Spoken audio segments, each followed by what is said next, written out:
La géoventilation exploite l'inertie thermique du sol.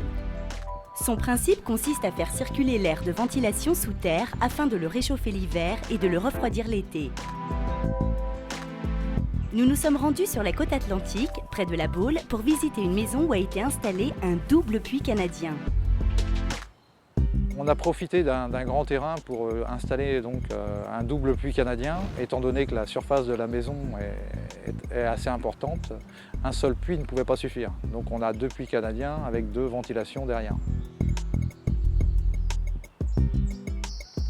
Chacun des deux puits canadiens comprend 50 mètres de tuyaux de 250 mm de diamètre qui sont enterrés à environ 2 mètres de profondeur.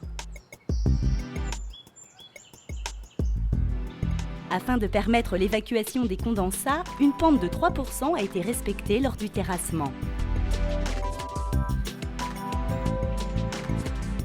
En arrivant dans la maison, les circuits sont couplés à des VMC double flux. Donc l'air arrive du puits canadien à 2 mètres de profondeur à ce niveau-là. Ensuite, on a une évacuation de condensat qui se fait dessous. L'air rentre dans cette gaine-là et rentre dans le groupe. Une fois qu'on est dans la ventilation, on va redistribuer l'air en insufflation ou en extraction. La VMC double flux équilibre les débits entre l'air frais provenant du puits canadien et l'air vicié extrait de la maison, tout en optimisant les échanges thermiques. Elle est aussi équipée d'un module EIB qui permet d'interfacer le circuit de géoventilation avec le système domotique. On visualise ainsi les différentes températures au point clé du circuit sur un écran tactile. On a un air qui extérieur est à 21 degrés. Il passe dans le puits canadien, il rentre à 19 degrés. Et on le redistribue donc dans les pièces à 19 degrés pour rafraîchir un peu la température de la maison. On extrait actuellement à 25 degrés. Les débits ont été calculés à l'installation afin d'équilibrer l'insufflation et l'extraction.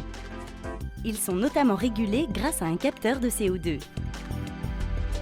Le capteur de CO2 va nous permettre de déterminer la qualité de l'air aussi qu'on a dans la maison et de faire fonctionner la ventilation en fonction de l'analyse qu'on a faite.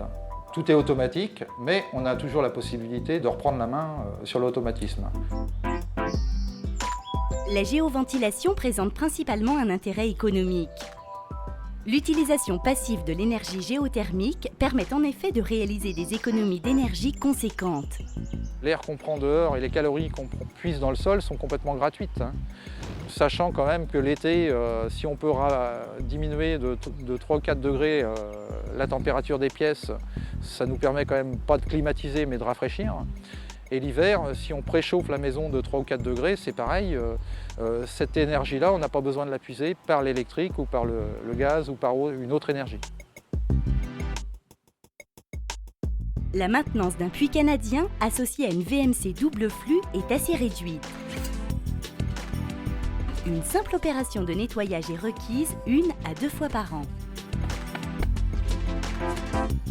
On a des filtres à nettoyer, sur la machine en elle-même. On a les bouches à nettoyer aussi, donc il suffit de les déclipser et de les nettoyer avec une brosse. Et on a aussi un filtre sur le puits canadien en lui-même, à l'extérieur, qu'il faut vérifier de temps en temps pour voir s'il y a des insectes ou des choses comme ça qui sont mis dans le filtre. L'association du puits canadien et de la VMC double flux permet d'allier confort et économie d'énergie. Néanmoins, le secret de cette symbiose repose sur la qualité de l'installation du puits canadien. Il ne faut donc pas hésiter à faire appel à un spécialiste lors des travaux de terrassement.